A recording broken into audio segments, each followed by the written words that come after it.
DPR main sinetron, apa alasan Fadlizon berakting?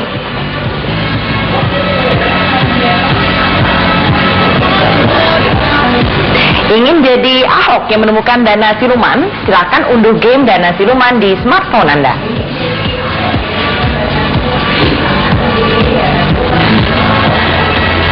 Selamat ulang tahun Benyamin Sueb, kita rayakan 76 tahun warisan seniman Betawi tersebut.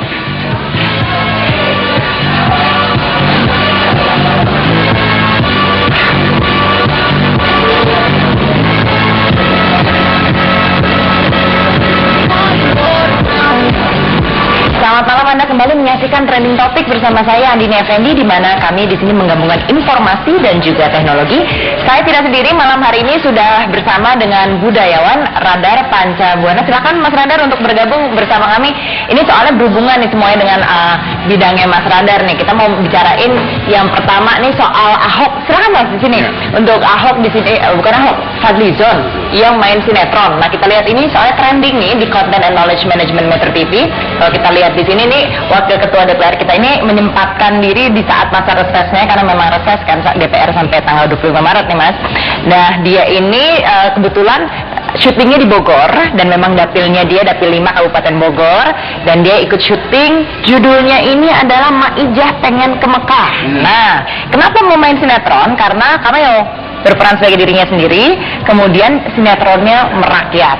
Sementara itu juga dari Dewan Etik, Kode Etiknya DPR kan sekarang sudah dihapus tuh pasal 12 ayat 2 yang menyatakan bahwa udah nggak boleh ngartis, kalau anggota DPR nggak boleh ngartis, main iklan, pasalnya udah nggak ada kan, udah nggak ada. Jadi dinyatakan bahwa sekarang udah bebas, apalagi terlebih lagi reses nih. Nah, kalau Mas Radar nih ngelihat apa ya, politisi akhirnya mau main sinetron gitu, ngelihat trennya seperti ini gimana menurut Mas Radar? Ya, kalau menurut saya sih, kalau misalnya seorang pejabat yang diberi kepercayaan dan amanah publik, terus menggunakan kesempatan untuk juga menjalankan fungsi lainnya, fungsi yang bersifat personal, entah itu bisnis atau dan yang lain-lain, profesional yang lain, saya kira itu bisa menjadi satu persoalan ketika ada perbenturan kepentingan.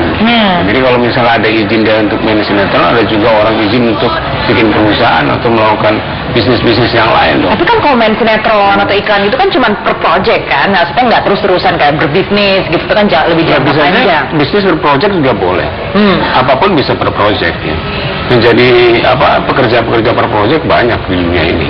Artinya apakah orang itu mendapatkan kesempatan untuk bisnis atau menjadi cameo itu karena berdasarkan kapasitas atau kekuatan pribadinya sebagai seorang aktor dan yang lain-lain, atau juga karena dia sebenarnya memanfaatkan juga posisi dia sebagai seorang tokoh publik yang dipercaya oleh publik, kan bisa juga kan. Dan sejauh mana dia mendapatkan keuntungan dari situ. Artinya apakah jabatan publik atau kepercayaan publik ini bisa digunakan untuk mendapatkan keuntungan lain? Tapi ini bukan musim pemilu loh, jadi dia nggak berpikir untuk keuntungan lain kan bukan hanya persoalan pemilu. Keuntungan lainnya bisa aja bersifat material dan non material juga. Artinya kalau misalnya itu mendapatkan izin secara etis, apalagi secara regulatif, saya kira akan banyak pejabat akan menggunakan waktu-waktu luangnya atau waktu kosongnya untuk berbisnis atau melakukan pekerjaan yang di luar job desk dia yang sebenarnya. Nah, apakah nanti presiden juga kadang-kadang bisa dong? Kita punya kasus yang dari Miswar itu kan, yang ditegur sama sekali karena iklannya masih muncul terus, dan dia bela diri iklannya itu durasinya panjang sih, dia nggak menyetujui. Kontraknya panjang. Kayak gitu kan. Yang itu mungkin masih bisa dimaklumi. Tapi kalau misalnya memang kan banyak nih anggota DPR memang asalnya mereka tadinya pekerja seni, gitu, kemudian jadi anggota dewan, dan masih aja juga yang dapat tawaran. Saya kira sebenarnya boleh nggak secara etikanya? Kalau menurut saya itu akan membuat fokusnya berubah, bergeser atau pecah gitu ya. Sementara tugas dia sebagai anggota DPR, wakil dari rakyat, kan sudah cukup berat kan. Walaupun dia reses, sebenarnya kan bukan berarti dia berhenti bekerja kan. Dia tetap bekerja menggalang aspirasi publik dan yang lain-lain, ngurusi sekretariatnya dan yang lain-lain. Tapi kalau dipakai digunakan untuk kegiatan lain, yang namanya amanah itu, karena dia walaupun reses kan tetap digaji Pak. Nah, tapi kan kalau Mas Radar kan budayawan nih, mereka seniman juga. Kayak misalnya Mas Anang waktu itu bilang, kalau misalnya saya nggak bisa nyiptain lagu, artinya itu membendung kreativitas saya dong. Kalau misalnya kalian nggak boleh nih jadi bekerja seni lagi sambil nyambi gitu. Ya lebih baik Anda menjadi penyanyi saja. Karena menjadi penyanyi atau pencipta lagu menurut saya sama terhormatnya dengan bukan anggota DPR, saya nggak bilang lebih terhormat.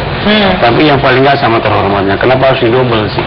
Kenapa seseorang tidak bisa setia pada, tidak bisa sejati? Walaupun ada waktunya gitu misalnya untuk menulis lagu atau untuk acting. Ya, itu kan alasan yang sangat relatif, Mbak. Waktu itu. Semua orang kan merasa bilang ada waktunya. Sama seperti orang bilang, saya sebagai menteri, saya juga punya waktu untuk jadi ketua partai. Oke. Karena selalu kalau double job seperti itu sebenarnya mengganggu main core-nya, main job dia. Oke, coba kita dengarkan nih Mas, ini ada statement dari Ketua Mahkamah Kehormatan Dewan, di sini Ketua MKD, yang menyatakan kenapa nih pasal soal nggak boleh ngartis akhirnya dihapus gitu. Coba kita dengarkan. Yang sudah disahkan pada tanggal 20, memang tidak ada larangan yang spesifik, ya.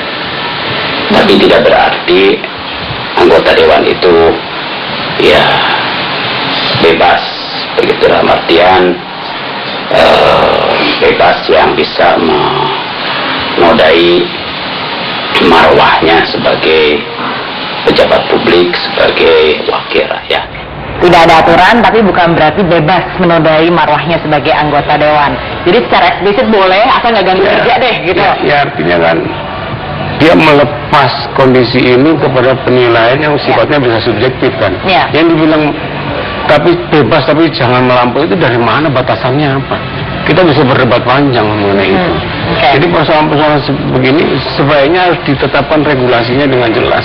Kalau tidak akan jadi tumpang tindih. Jadi kita akan berbincang lebih panjang lagi nih Mas, kalau soal ini DPR boleh ngartis atau enggak. Nah, mungkin yang bisa kita perbincangkan juga nih soal dana siluman, tapi karena ini ngetren di masyarakat jadi pembahasan, akhirnya jadi game di smartphone. Kita lihat ini tayangannya dan kita akan bahas setelah jeda pariwara berikut.